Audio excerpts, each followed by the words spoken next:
Welcome back. The House returning to Washington this week to uncertainty and more potential chaos. Still that threat looming, attempting to oust House Speaker Mike Johnson after the package for foreign aid bills passing Congress with bipartisan support. This as lawmakers returned home this past week, some in the midst of an intensifying re-election campaign. That includes Republican Congressman Brian Stile, who joins us now. Welcome back to Up Front. Thanks for having me on. Good to have you here. Let's start with the House Speaker. What happens if this motion to vacate actually goes through and goes to the House floor? It'd be a mistake to bring that forward. Speaker Johnson's done an admirable job in really difficult circumstances. He has done a good job in a very difficult situation. Hopefully, we don't see that motion move forward. At this point, Democrats would need to help save him. Is that a possibility if this does get to the floor? There's a lot of ways that this could play out. Hopefully it doesn't come to the floor. It'd be a distraction. What we need to be focused on is the issues of the day. It'd be disappointing if any of my colleagues bring that forward, and hopefully we can keep Speaker Johnson in his job. What do you think of your colleagues at this point, like Marjorie Taylor Greene?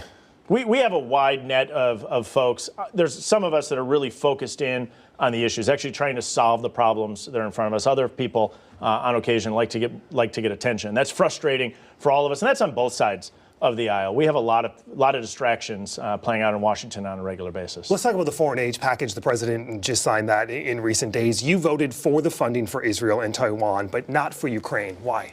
The piece on Ukraine was the largest spending piece. I don't have a problem sending lethal weapons to Ukraine to allow them to defend their territory against the unjust invasion from Russia. My concern was primarily focused in on the humanitarian aid piece, a large dollar amount that wasn't paid for. At a period of time when we've seen reckless spending in Washington, I think it's important for us to dive in and make sure that we're paying for this. For example, inside of that bill was $300 million to address narcotics trafficking, an important topic.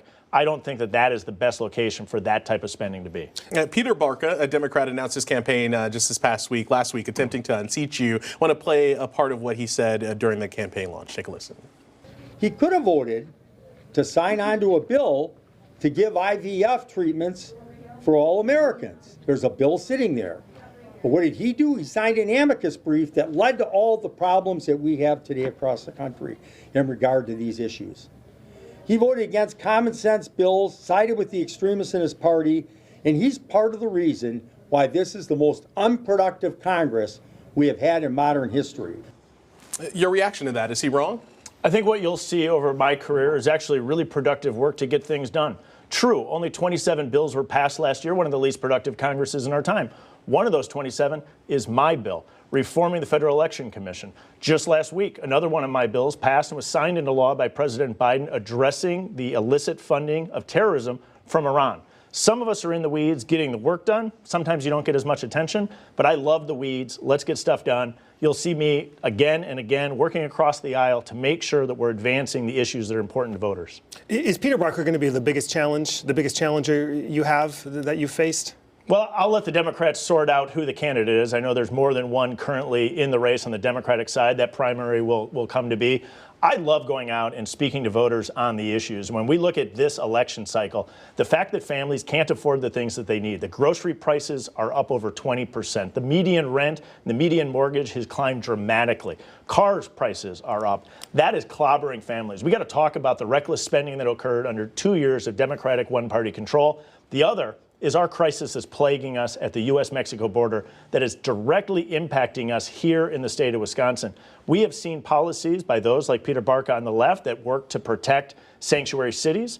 I think that what we need to do is the exact opposite. We need to work to secure the border. This conversation on the issues is exactly what we should have in our elections. DCCC has indicated they're going to pour a lot of money into this race and into this district. Are you going to receive the help that you need from Republicans nationally? Big dark money groups have already spent about $2.3 million against me cycle to date. My first election, I was outspent 4-1, all in 2-1. It is nothing new for me to see national money come pouring in to attack me time and time again. I love going out. I do it on a grassroots retail side. I'll be down in Racine later today, talking to folks about the issues that we're facing. That's how you win elections here in the state of Wisconsin. Former President Donald Trump will be the presumptive nominee here in Milwaukee this summer. He'll be in Wisconsin on Wednesday. Are you all in on Trump? President Trump needs to beat President Biden. 4 more years of President Biden would be a disaster for this country. So President Trump, at the end of the day, needs to defeat President Biden to get our country back on track. here in the state, he's winning on issues like the economy and immigration and the border, losing on issues to Biden on issues like abortion and health care. How does he get those key independent voters here on the state when abortion is an important issue to them? It's going to be talking about the issues that matter to voters. As it relates to abortion, I think it's really important that we have a serious conversation. It's not an issue that's well settled in 30-second ads. Someone like me has reasonable exceptions for rape, incest, and life of the mother. But at the national level, what we're often talking about is whether or not taxpayer dollars should be used. You have someone like Tammy Baldwin that believes taxpayer dollars should be used for abortion. You have somebody that, like me, that comes down on the side of life. But if we are talking about the issues that matter to voters, that's where Republican policy is. That's where President Trump will actually thrive. And I think we got a big opportunity to do that in the 200 days ahead of us. Should there be a national abortion law? I think it's best settled by the states. Congressman Brian Stile, Congressman, like always, thank you for coming on the show, and we'll see you on the campaign trail. Thanks for having me on. Up next, the Inside Look, the new sports book opening at Potawatomi Casino this week. A look at the future of sports betting in Wisconsin next.